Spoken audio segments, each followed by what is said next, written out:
back to Road to Pro. Today, we're going to talk about some passing options off of that 2-bar pull set that I showed you last week. I feel like these are important pieces of the puzzle for a goalie.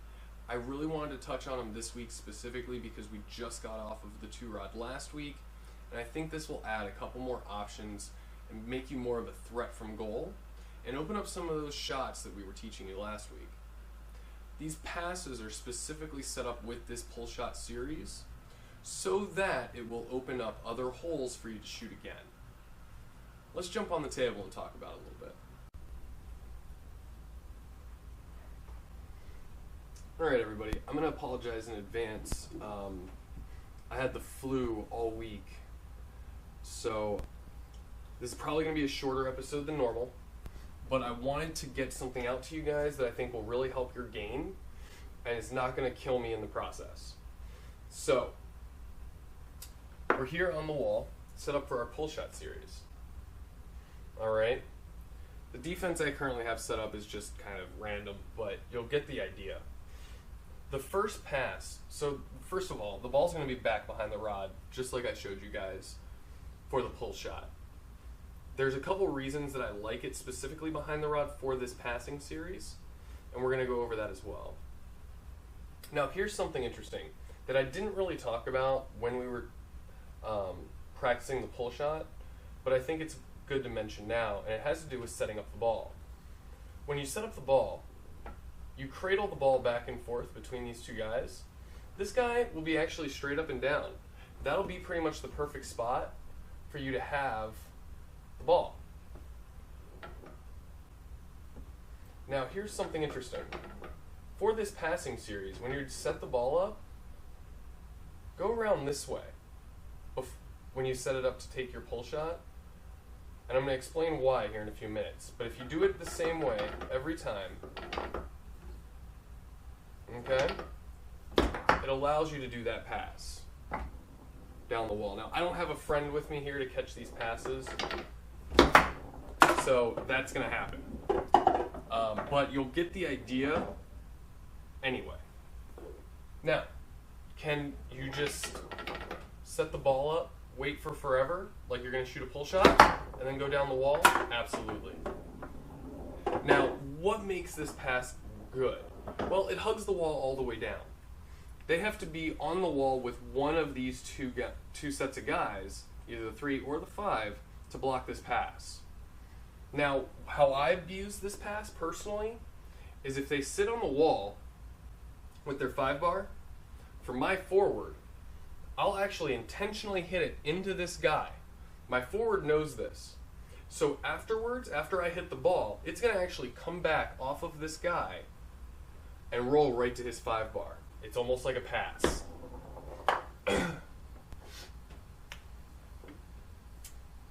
So it allows for me to not only make and force this guy to the wall, but it makes this guy come in a little bit more too. And now if you're paying attention, this is going to open up some passing lanes, or some shooting lanes for your pull shot. So say they stay in front of the ball with this guy, they're on the wall with that guy, covering it up. Well, now it leaves a big, nice middle to even a spray long for your pull shot, and it leaves a nice, easy spray as well, just like we were talking about with our shot. You're forcing them into this movement because that pass can be so dangerous. The key to this pass is going to truly be the brush on it. You're going to almost aim for right here, which is right where this guy is going to be. You want to aim for that spot. It allows, it allows for the ball to hug the wall, and it'll actually sit on this guy if your partner has him just angled forward just a tiny bit. They don't really have to do anything at all. It'll just sit there. It's why I love this pass so much. Your forward doesn't have to do much. They just have to be ready. Now, that's a great pass, but you need options. So, when they start to close in, believe it or not, this opens up something for you. Well, when they start closing in and sitting on the wall more, this opens up something else for you. Pass to the middle guy. Now you have two passes from the same spot to two different guys through two different lanes at two different times based upon the situation. And this guy is almost irrelevant because unless he's on the wall, I mean, even if he's on the wall, you can do that pass to the middle guy. If he's off the wall, you can do that pass to the middle guy. If he comes off the wall, you have a lane pass, or you have a wall pass. Now say he goes in like this. So now he's blocking your wall pass with the 3 bar opposed to the 5 bar, and he's just kind of hanging out. Well, now you have options actually. You have the backdoor slider that I talked to you about in the last episode. It forces that shot to be there. Also, you actually do have a long. It's out here, it's pretty difficult, and if they bob at all, come off that wall even a tiny bit, it gets a lot bigger. Makes it a lot easier to hit. You actually also can tuck the ball in between here, be devastating that way. And that gives you 2 quick passes from this wall pull set that can make you dangerous. Now, you have a lot more things you can do. You can start to get creative with things. You can try and fake people out. Say you want to pass to this guy down here. You can bring it down and just do a little lift up, make it look like you're going to shoot a pull kick. Just go right through the lane. Just you can get creative with it out of the pull set and come up with new passes based on what you see and what you force their defense to do. It's actually pretty fun. It gives you a game plan.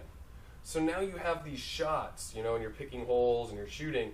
Well, now if you know your forward and you've practiced with them a little bit, you can make these passes to your partner in crucial moments. Or you can then save them, again, for crucial moments. Or you can abuse the passes so much that you force their defense into a situation where you can just shoot. It allows you as a goalie and a shooting goalie to dictate what they're doing. That's what you want to do. You want to dictate what they're trying to block and then kind of abuse them for it and make them break their own defense. I think that's going to be the best way of doing it. Now, there is another possible pass from this series, but I don't think it's as valuable. You can just go through the lane and have your forward jump out to catch it. But when your wall pass is so fast and it gets really, really quick, they're not going to be able to sit there and jump out as much. It's going to be more difficult for them. And when they see the movement, they're going to think it's coming to this guy. So really you're going to want to abuse the wall and to the middle guy. Those are your 2 main passes off the set. And then, of course, like I said, get a little creative. Maybe you have the ball set up in a pull shot a little bit better. See? Something like that. Get creative. Find ways to get the ball to your forward so that they can then do their job. I think that's going to be it for today, guys. You get the basic idea and how I've used that series. I think it's very devastating. When people start to catch on, like I said, that's when you can shoot. It's when you can do other things to them that they don't like. Oh, that's right. Real fast, before we get on topic here, or off topic. The reason that you do this little loop from the beginning of the episode is so that you can just go right into that pass. That's right.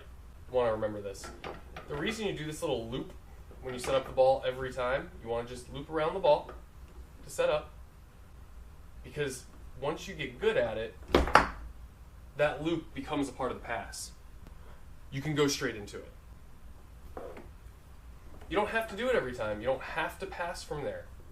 But it can be very, very dangerous.